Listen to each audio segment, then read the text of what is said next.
নমস্কার বন্ধুরা, মণিপুর চ্যানেলে আপনাদেরকে সবাইকে স্বাগত জানাই। আজকে আমের একটি রেসিপি নিয়ে এসেছি।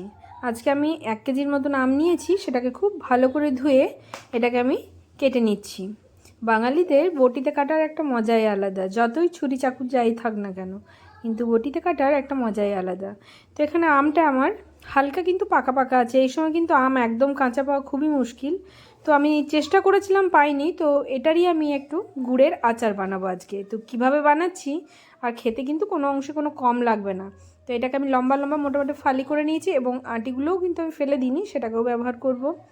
আর এটাকে হলুদ আর একটু লবণ মাখিয়ে এটাকে আমি রোদে শুকোতে দেবো। এটাকে প্রথমে একটু ভালো করে মেখে নিচ্ছি, কারণ এর মধ্যে যে জলটা এবং রসটা থাকবে, সেটার যে আর্দ্রতাটা থাকবে, সেটা যেন একটু রোদের মধ্যে শুকিয়ে যায়, সেই কারণেই কিন্তু এটা রোদে থাকা। এবং এভাবে করলে কিন্তু আমের আচারটা মানে আমগুলো গলে যাবে না, দীর্ঘদিন কিন্তু থাকবে। তাই এটা 3-4 ঘন্টার মতো শুকিয়ে নেয়। এবার আমি একটা কড়াই নিয়েছি, বড় রকমের একটা কড়াই নিয়েছি। তাতে 3 থেকে 4 টেবিল চামচ আমি এখানে সর্ষের তেল ব্যবহার করছি।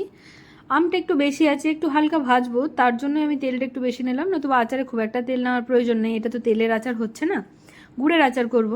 তো তেলটা গরম হয়ে যাওয়ার পরে আমি এখানে 1.5 চামচ নয়, তার থেকে কিছু কম আমি 5 ফোড়ন নিলাম। আর ওটা হালকা আমার ব্রাউন কালার হয়ে এলে, সুন্দর গন্ধ বেরোলে, আমি এখানে 4 থেকে 5টা শুকনো লঙ্কা, আর সেটাও কিন্তু ফাটিয়ে অবশ্যই নেবেন, নতুবা তেল ছিটকে লাগবে। এবার দেখুন, এগুলো রোদে দেওয়া ছিল, সেগুলোকে আমি এটাকে দিয়ে তেলের মধ্যে দিয়ে একটু ভেজে নেব ভালো করে। তেলের সাথে আমি বেশ ভালো করে ভেজে নিচ্ছি, যাতে এর কাঁচা যেটুকু কাঁচা ইয়েটা থাকবে সেটা যেন চলে যায়। এবার আমি এখানে গুড়টাও নিয়েছি, 700 থেকে 800 গ্রামের মতন আছে গুড়। এটা আখের গুড় ভালো দেখে একটু আখের গুড় ব্যবহার করবেন অবশ্যই, নতুবা কিন্তু কালারটা কি ফ্লেভারটা খুব একটা ভালো আসবে না। তাই অবশ্যই গুড়টাও কিন্তু দেখে নেবেন নেওয়ার সময়। তো আখের গুড় এখানে আমি ব্যবহার করছি। আর নিচ্ছি ওই বাটিরই আমি 1/4 কাপ আমি এখানে চিনি নিচ্ছি। চিনিটাতে কিন্তু একটু আঠালো জিনিসটা আসবে, এবং রসটা কিন্তু যে চিপচিপে পনটা থাকবে, সেটা কিন্তু খুব সুন্দর হবে। সেই কারণে কিন্তু চিনিটাও আমি এখানে অল্প স্বল্প ব্যবহার করলাম। এরপর এটাতে কিন্তু কোনো জল ব্যবহার করা যাবে না, একদমই আচারে জল ব্যবহার করা উচিত নয়, নতুবা কিন্তু আচার বেশি দিন থাকে না। দেখুন, এটা নাড়তে চাড়তে এটা থেকেই অটোমেটিক্যালি জল বেরিয়ে আসবে, চিনিটা প্লাস গুড়টার। আর এর মধ্যেই কিন্তু আমটাকে সেদ্ধ করে নিতে হবে। এদিকে আমটা আমার যতক্ষণ ভালো করে সেদ্ধ হচ্ছে, ততক্ষণ আমি এখানে মশলাটা তৈরি করে নিচ্ছি শুকনো। যার জন্য আমি 1 চামচ ধনে নিচ্ছি গোটা, আর নিচ্ছি 1 চামচ, আর অল্প দুটি আমি এখানে জিরে নিলাম।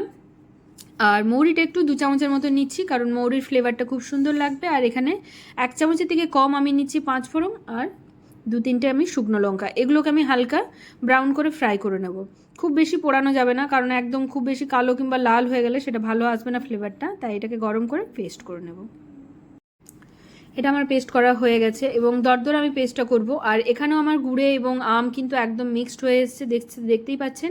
এখানে কিন্তু অনেকটা আমার গ্রেভিটা শুকনো হয়ে এসছে। এবার এটাকে আরেকটু ভালো রাখার জন্য, যাতে অনেক দিন পর্যন্ত থাকে জিনিসটা, তাই আমি এখানে একটু ভিনিগার অ্যাড করলাম।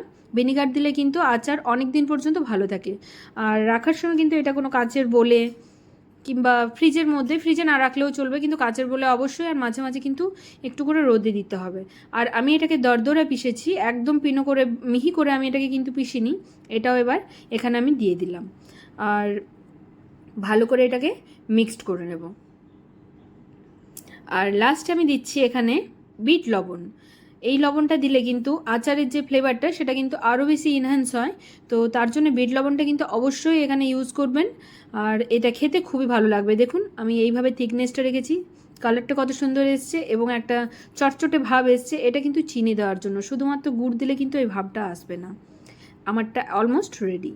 এখানে আমার গুড়ের আচারটা একদম রেডি হয়ে গেছে। দেখুন, কালারটা দেখতে যত সুন্দর, খেতে তো অস্বাভাবিক সুন্দর লাগবে।